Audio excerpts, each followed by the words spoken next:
반갑습니다.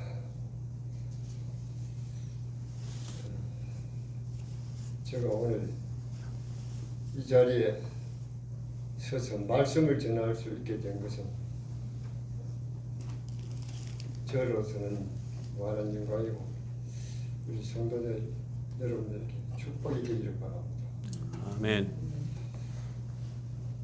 예수님께서 유월절을 지키시기 위해서 제자들과 함께 예루살렘에 올라가시면서 여리고를 지나가셨습니다. 그런데 여리고에 들어가시면서 길가에 앉은 구고라는 한 맹인을 고쳐주시고 구원하시고 그 다음에 나가실 때 세리장인 삭개오를 구원하셨습니다. 누가복음 10장 19장 10절에 보니까 이 두 사람은 예수님께서 잃어버린 자라고 했습니다. 그렇다면 예수님께서 그 잃어버린 두 사람을 찾아 구원하시기 위해서 여리고를 들리셨다고 그렇게 생각할 수 있습니다. 그래서 오늘은 오전 예배 때는 맹인을 고쳐주시고 구원하신 말씀으로 은혜를 받고 오후에는 이제 삭개오가 구원받게 된 사실을 말씀을 드리면서 은혜를 받고자 합니다. 사실 이 두 사건은 18장, 19장으로 나누어져 있기 때문에 좀 이해하기가 쉽지 않습니다. 또 다른 사건같이 그렇게 이렇게 여겨집니다. 그런데 저의 생각으로는 이 두 사건을 한 장에다가 모아 기록을 했더라면 좀 더 우리가 이해하기가 좋았을 것이라 이런 생각을 해봅니다.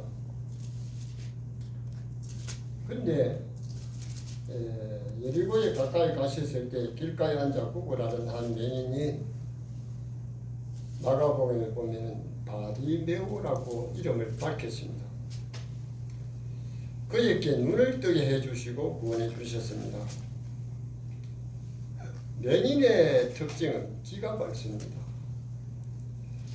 지나가는 사람들의 발자국 소리만 듣고도 한 푼 줄 수 있는 사람인지 달라고 해도 주지도 않고 지나갈 사람인지 판단할 정도로 청각이 매우 발달된 사람이 바로 맹인들입니다.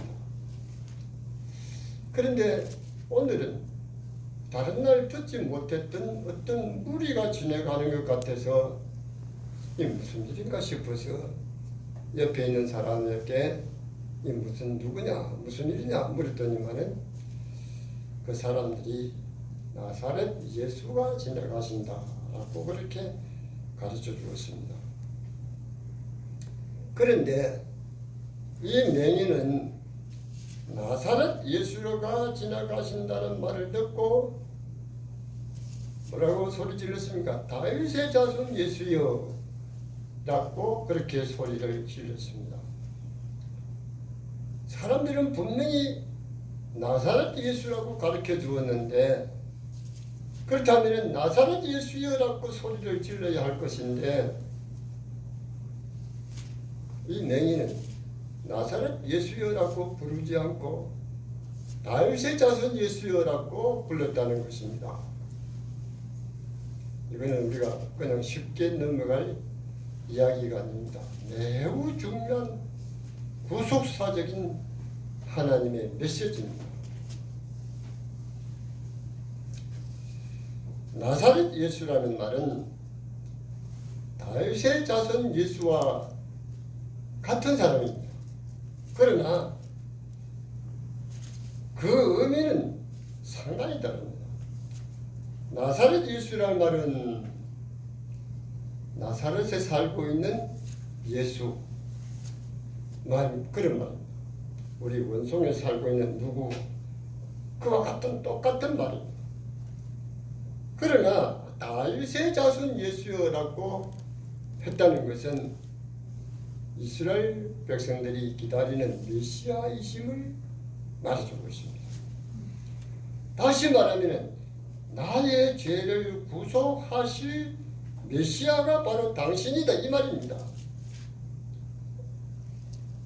맹인이 나사렛 예수가 지나가신다는 말을 듣고 다윗의 자손 예수여라고 소리쳤다는 것은 엄청난 사건이 아닐 수가 없습니다.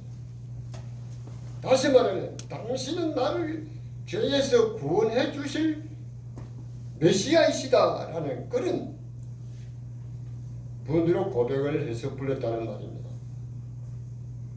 그래서 나를 불쌍히 여겨달라고 그렇게 말했습니다. 우리가 예수님을 어떤 분으로 아느냐가 매우 중요합니다.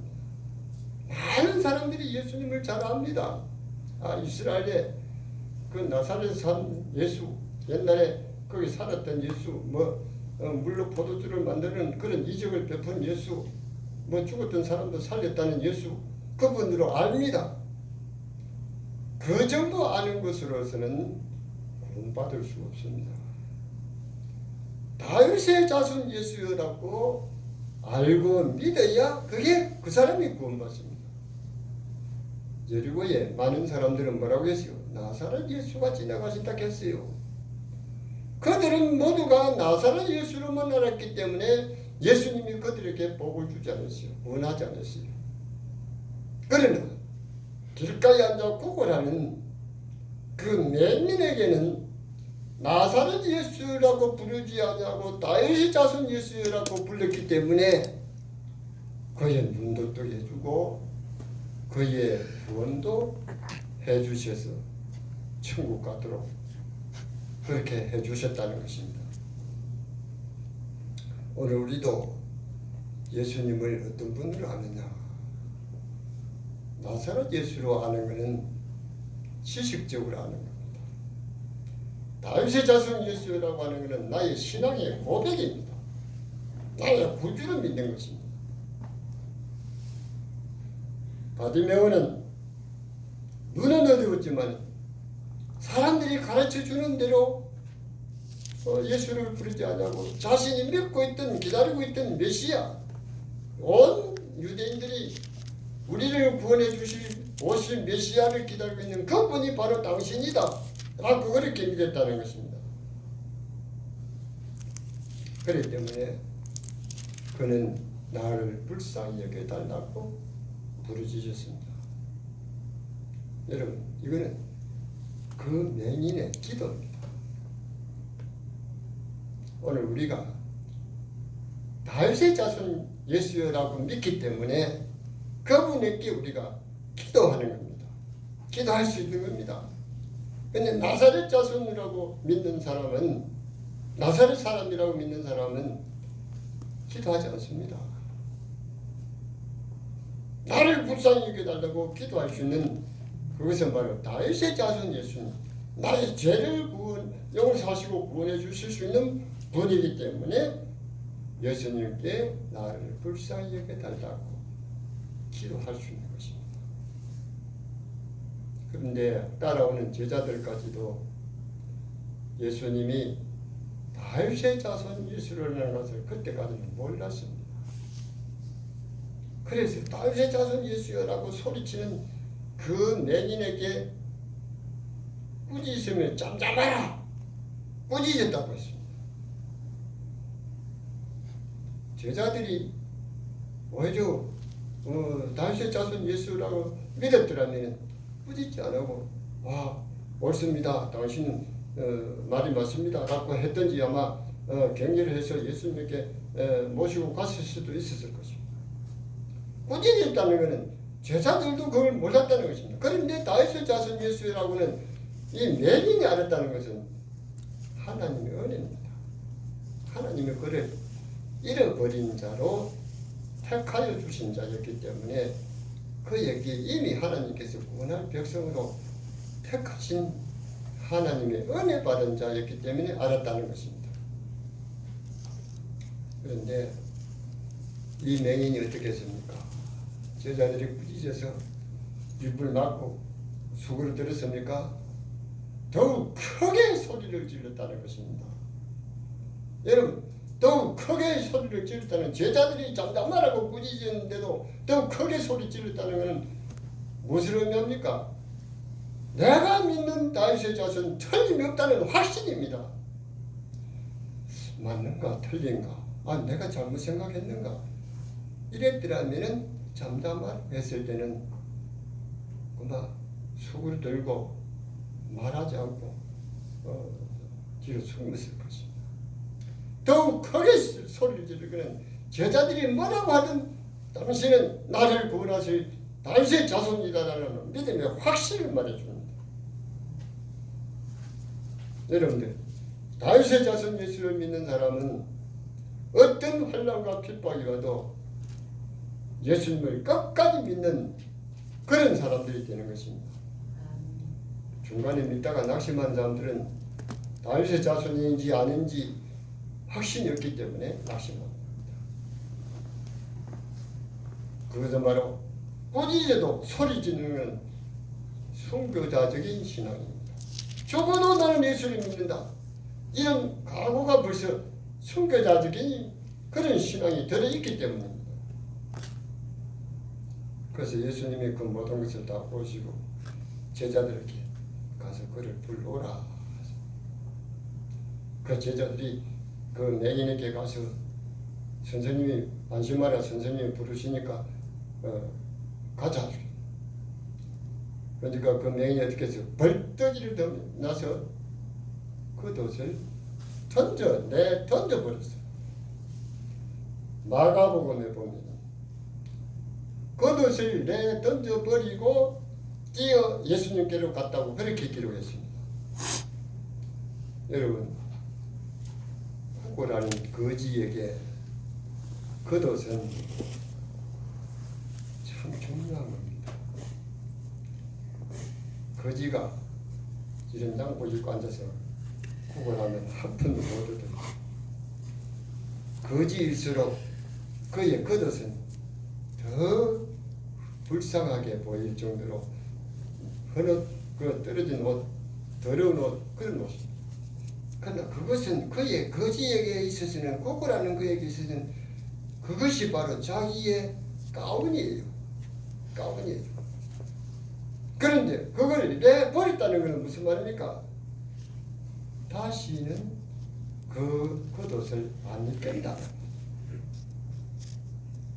예수님에게만 가면은 이제는 구걸 안 해도 산다.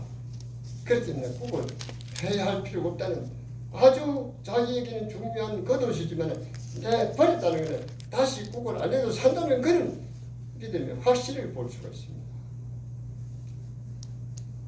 예수님에게 가서 뭐 한 번 얻을는지 안 얻을는지 모르지만은 오락한 개는 한 번 주겠지. 그러면 한 번 더 얻고 또 와서 앉아서 구걸해야지, 이런 마음이 있었더라면은 그 뜻을 버릴 수 있겠습니까?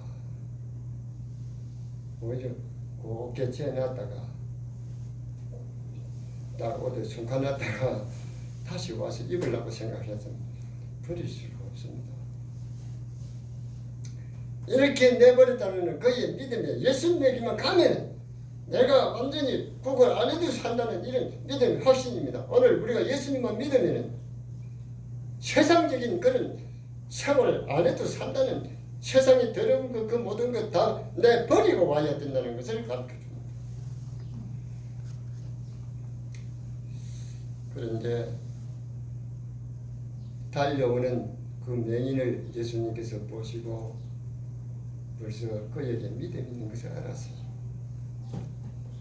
그래서 예수님이 뭐라고 물으시오? 내가 내게 무엇 해주기를 원하느냐 하고 물었을 때 이 맹인이 뭐라고 하시오? 주여, 보기를 원합니다. 마태복음을 보면 주여, 내 눈을 뜨게 해주세요, 이렇게 말했습니다.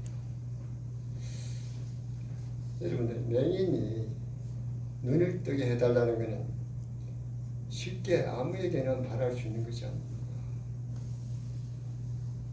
벌써 다윗의 자손 예수를 믿었기 때문에 이분은 천지를 창조하신 창조주요 나의 눈도 뜨게 해주실 수 있는 분이라는 것을 믿었다는 그런 믿음의 증거가 있기 때문에 그래서 내 눈을 뜨게 해주세요. 나를 보게 해주세요. 보기를 원하나이다. 이렇게 말할 수 있었다는 것이에요. 이 말은 무슨 말입니까? 오늘 우리가 예수님께 나와서 뭘 구해야 돼요? 한 푼 주십시오. 한 푼 주십시오. 이걸 구하는 것은 예수 믿는 사람이 아닙니다. 지금까지 이 바디메오 소견 맹인은 길 가는 사람들에게 한 푼 주십시오라고만 구했지 눈을 뜨게 해달라고 구하지 않았어요. 그런 예수님께도 와서 예수님 내가 한 푼 주시더니 안 그러면 좀 더 주시든지 이렇게 구해야 될 거 아닙니까? 그런데 그는 한 푼 달라고 구하지 않냐고 감히 어느 누구에게도 말할 수 없는 눈을 뜨게 해달라고 구했다는 것은 예수님이 어떤 분인가를 아는 거예요. 여러분 우리가 예수님께 기도하는 것은요 한 푼 달라는 것은 하나님 내가 복 주십시오 이런 기도는 하나님 앞에 구하는 기도가 아니에요. 복 줍니다. 안 구해도 뭘 구해야 돼요? 주여 내 죄를 사하여 주옵소서. 기도가 이게 돼요. 사람들에게 구하지 못하는 구하는 것을 하나님께 구하는 겁니다. 맹인이 사람들에게 구하는 한 푼 달라고 예수님께 구하지 않았어요. 우리가 예수님께 나와서는 주여 내 죄를 용서해 주옵소서. 이것이 바로 눈을 뜨게 해달라는 그의 기도가 같은 기도라고 할 수 있습니다. 그래서 예수님께서는 더 이상 그의 믿음을 시험할 필요가 없잖아요. 그래서 뭐라고 하시오? 예수님 네 믿음대로 되리라 보아라 한마디 말씀하시니까 눈이 번쩍 떠졌잖아요. 우리 예수님은 다윗의 자손일 수 있기 때문에 그가 구하는 눈을 뜨게 해주셨다는 것을 볼 수가 있습니다. 그래서 그는 눈을 뜨게 되어졌고 더 이상 구걸하지 않아도 이제는 먹고 살 수 있는 축복을 받게 된 것을 볼 수 있습니다. 그런가 하면 구원을 받았다는 것입니다. 천국에 들어가는 그런 백성이 된 것으로 저는 의심하지 않습니다.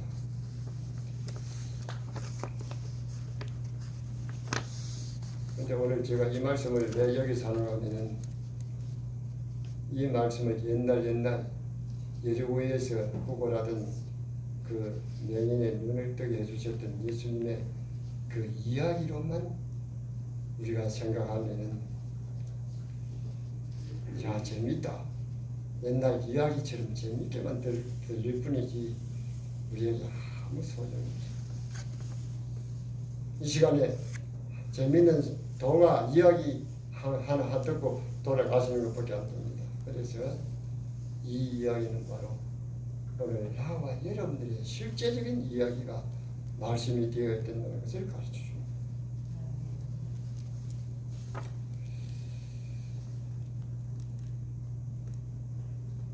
오늘 저는 이 원성교회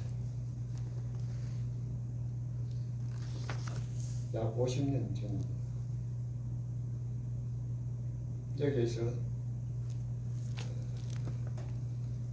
영적으로 예수님을 만나고 영적으로 눈을 뜬 이 교회입니다. 여러분들 저의 청년 시절 때 20살 때 어떻게 살았는가 아시는 분들은 다 아실 겁니다. 길가에 앉아 구걸하는 맹인처럼 한 끼 먹고 사는데 저는 매우 어려웠습니다. 너무 힘들었습니다. 어떻게 먹고 살아야 할까 맹인처럼 앞을 보이지 않는 그런 삶을 여기서 살았습니다. 너무 가난하게 살았습니다. 제가 어떻게 살았는지 뭐 여러분들 아시는 분들은 다 아실 겁니다. 그때에 저희 할머니하고 저하고는 이 손잡고 이 권성교회 바로 저 건너편에 살다가 이 새벽 기도하고 주일 예배, 수요 예배 열심히 다녔습니다.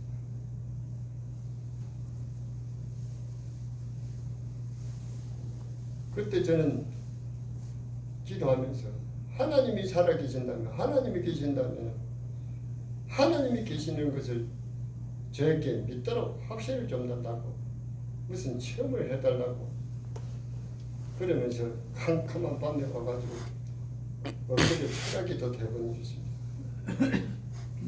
근데 하나님이 살아계신다는 걸 보여주지도 안 하고 철학기도 참 힘들대요. 잠소도 안 하고 시간도 가도 안 하고 밤이 얼마나 깊은지 철학기도 하는 시간이 너무 밤이 길더라고요. 지었더라고요.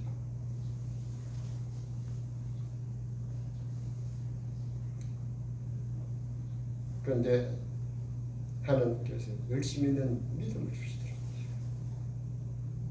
저에게 시간 되면은 뭐 노는 게 없어서 교회 와서 노는 게 재미가 있었고, 그래서 그때 풍금 이것도 여기서 제가 단음이라도 열심히 자꾸 하다 보니까 단음이라도 치는 것을 그때 배우는 것입니다.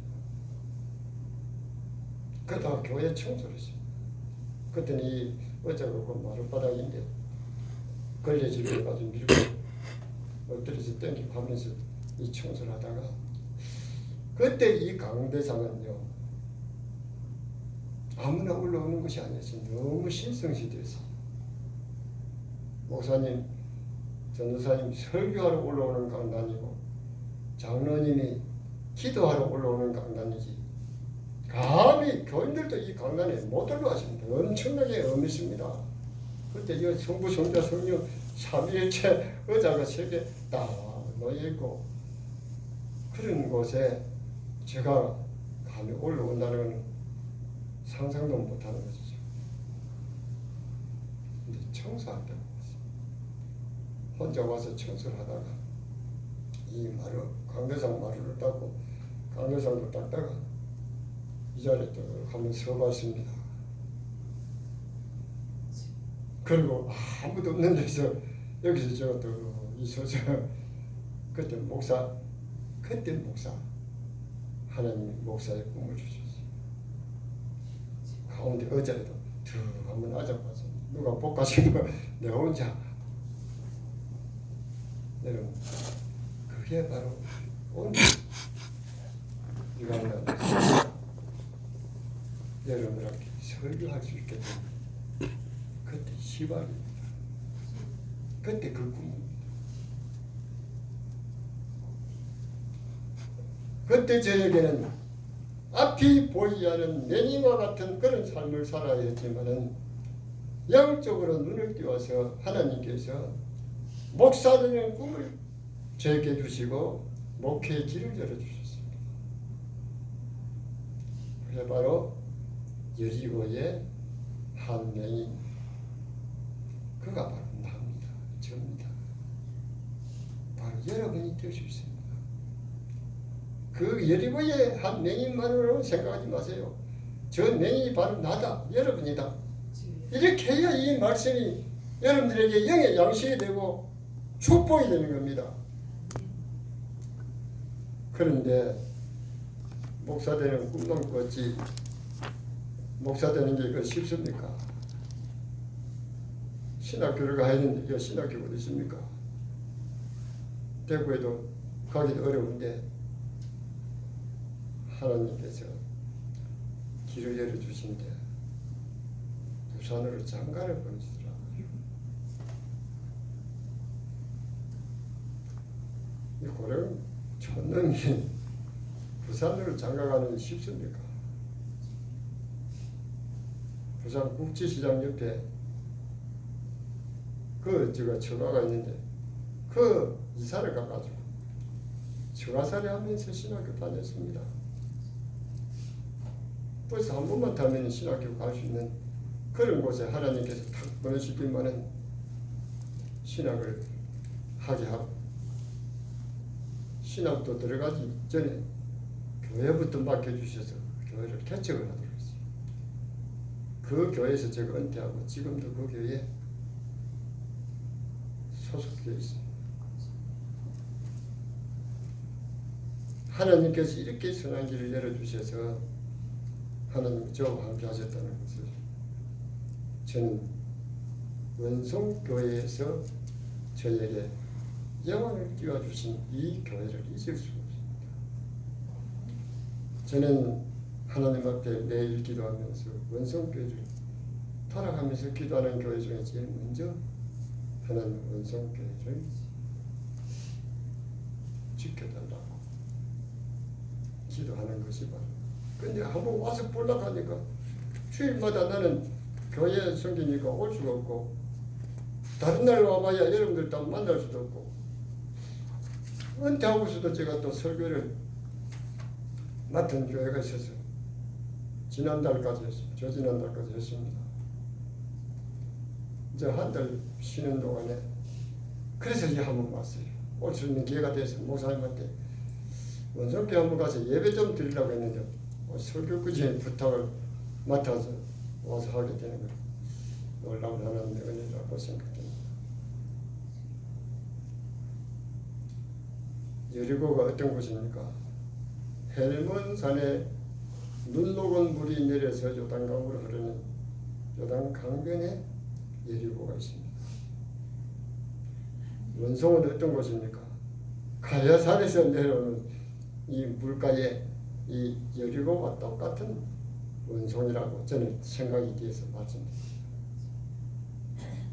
120년 전에 선교사님이 지나가시다가 예수님이 여리고에 지나가시다가 맹인을 만나서 구원해 주셨듯이 이 선교사님이 지나가시다가 이 골짜기 이 촌 여기 와서 한 사람을 만나서 그를 구원해 주심으로 인해 가지고 원성교회가 세워집니다.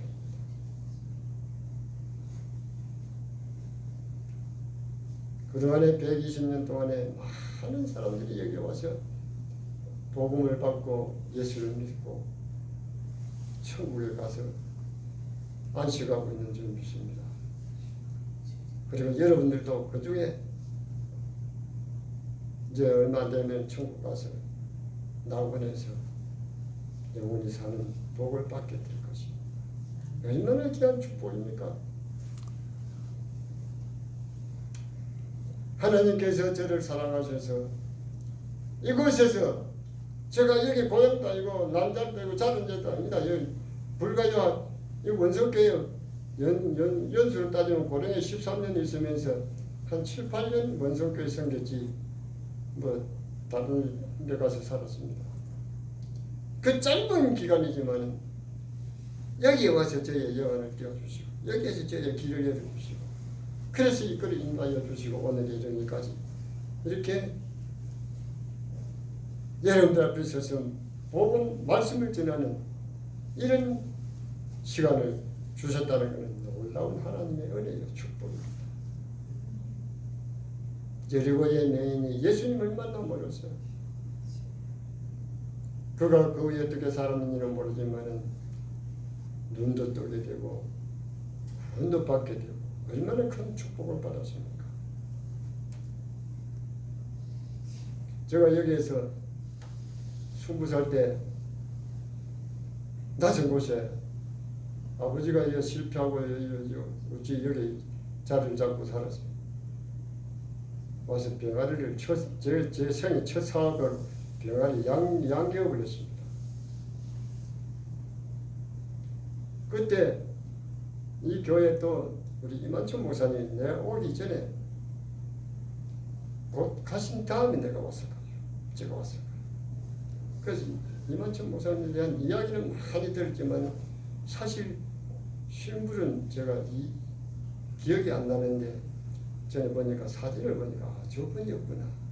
세우셨어요. 전혀 저와는 관계가 없는 분이고 그 다음에는 교회제가 자주 비었어요. 서사모 장로님이 아마 도맡아서 설교를 하시고 근데 제가 그 서 장로님의 설교에 은혜를 많이 받았어요. 그래서 그 설교할 때 열심히 필기를 저는 받아 적었어요. 집에 가서 또 보고 또 보고. 그런데 제가 여러 교회를 다녀봤고 오늘 지금까지도 여러 교회 봅니다만 오늘 원성교회 50년 만에 와서 예배를 듣는데 참 들어오자마자 다 경건한 시간이 탁 참 제가 막 숨쉬기가 힘이 들 정도로 경건해요. 그 말은 무슨 말이냐면 원성교회가 참 보수적인 신앙이에요. 굉장히 보수적이에요. 이 보수적인 신앙을 제가 여기서 배웠어요. 이게 몸이 이렇게 해가지고 지금도 다른 교회 가면은 안 맞아요.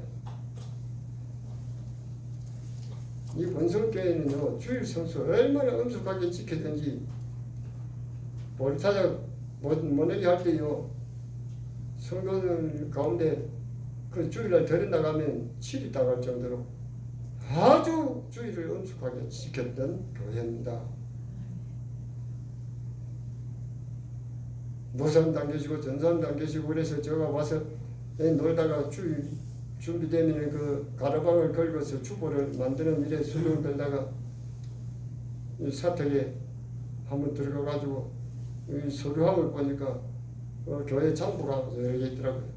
교인명부, 세례명부, 또 합숙명부, 뭐 집사명부, 또 그때는 예배 일지도 매주 예배 일지도 적었어요. 그러니 다 있더라고요.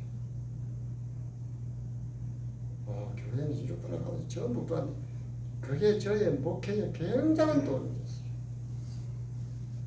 개척하는 교회에서부터 여기서 본 그 장부를 전부 그 교회에 사가지고 그 장부를 만들기 시작했어요. 지금 그런 교회 없습니다. 세례명부 없는 교회가 엄청나게 많습니다.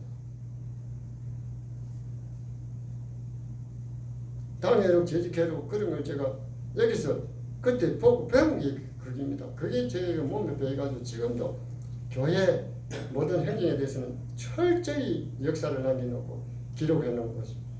그래서 보는 데가 다음 후배자가 저 후임자가 와서는 별로 그러지 않은 것 같아요.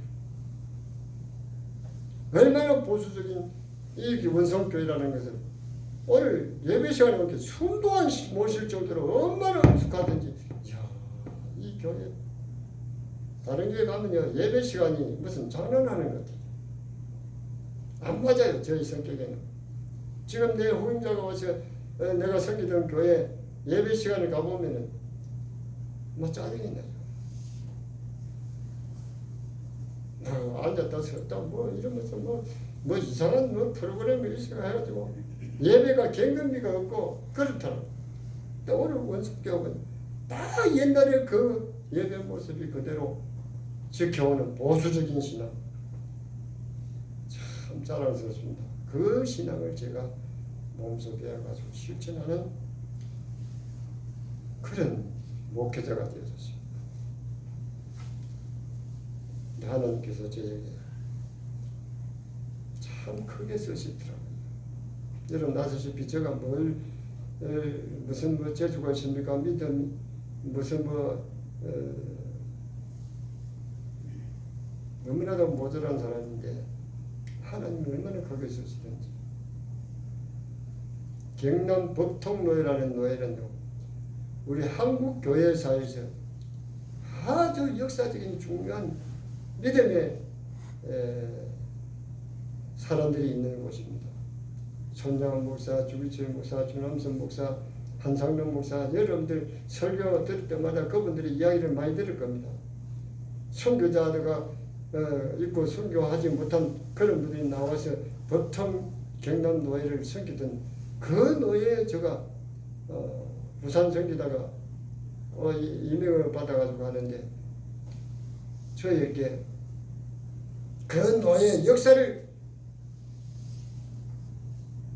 찾아서 정리하는 책임을 맡겨주더라고요.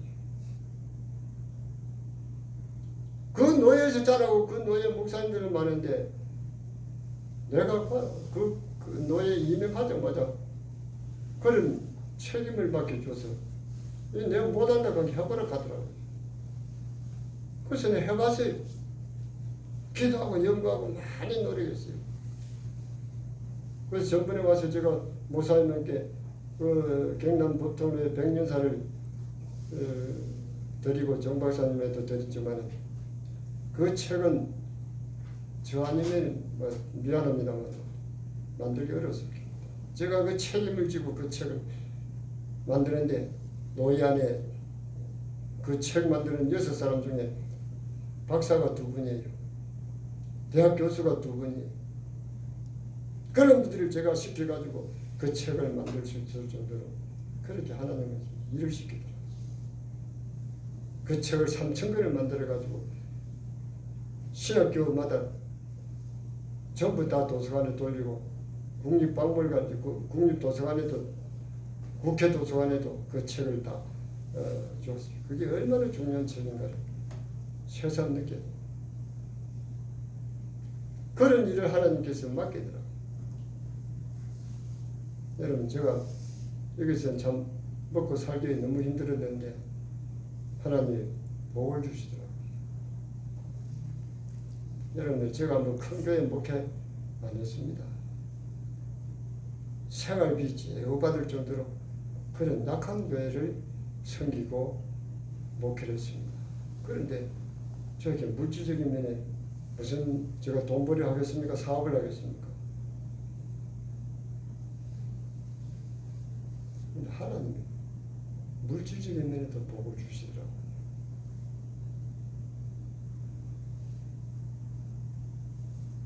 지금 제가 살고 있는 집은 제가 살려고 땅 사가지고 제 손으로 지은 집입니다.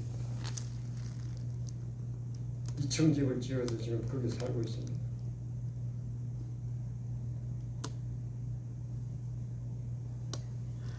제가 어디가 자랑 안 합니다만 오늘 여러분들에게 내가 이렇게 하나님의 복을 주셨다는 것을 말씀드리겠습니다. 여러분들이 저를 얼마나 어렵게 살았는데 아시잖아요. 그런데 제가 이만큼 하나님 복 주신다는 걸 말씀드리고 싶어서 오늘 이런 말씀을 합니다. 그런데 집이 더 있어요. 어디 누가 부산에 있어요. 부산 초량동이라 가면 아주 부산으로서는 이름 있는 곳입니다. 거기 집이 3채 있어요. 3채. 원룸. 그 원룸에서 제가 월세를 받아서 지금 생활하고 삽니다. 여러분 하나님이 복 주시니까요. 사업 안 해도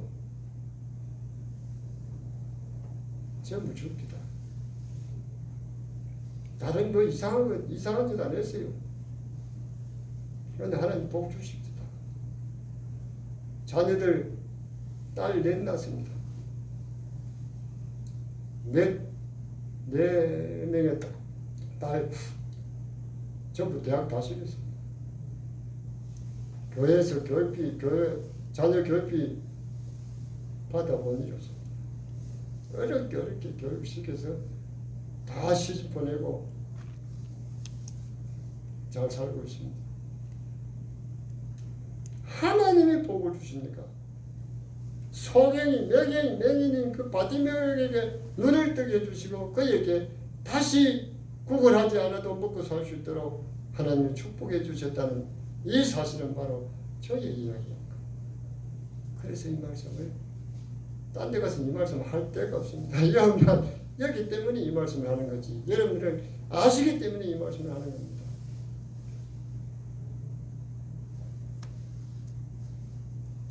여러분들 맹인이 다 이렇게 예수라고 믿고 외쳤기 때문에 그는 복을 받았습니다. 사랑하는 성도 여러분, 다윗의 자손 예수를 믿으시고 그분에게 나를 불쌍히 여겨달라고 기도하십시오. 그러면 눈도 뜨게 되고 그러면 복도 받게 되고 천국에 가서 영원히 사는 구원도 받습니다. 기도드립시다. 하나님께서 일찍 원성교회를 세워주시고 오늘까지 지켜주신 것 감사를 드립니다. 또 연택 목사님을 보내주시고 이 교회를 지키면서 성도들과 함께 할 수 있는 복받는 교회로 세워주시면 감사드립니다. 여리고의 맹인은 앞을 보지 못하는 그런 불쌍한 사람이었습니다. 하루하루 벌어먹기 위해서 길가에 앉아 구걸했습니다. 그러나 그가 다윗의 자손 예수를 만남으로 인해서 눈도 뜨게 되고 다시 구걸하지 않고 먹고 사는 복을 받게 되고 지금은 낙원에서 영생복락을 누리면서 즐기고 사는 줄 믿습니다. 원성교회를 통해서 많은 주의 백성들이 다윗의 자손 예수를 믿고 구원받게 된 것을 감사합니다. 지금도 우리 성도들 가운데 나사렛 예수로 아는 분들은 없기를 바랍니다.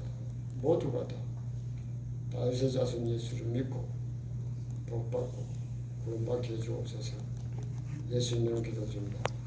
아멘.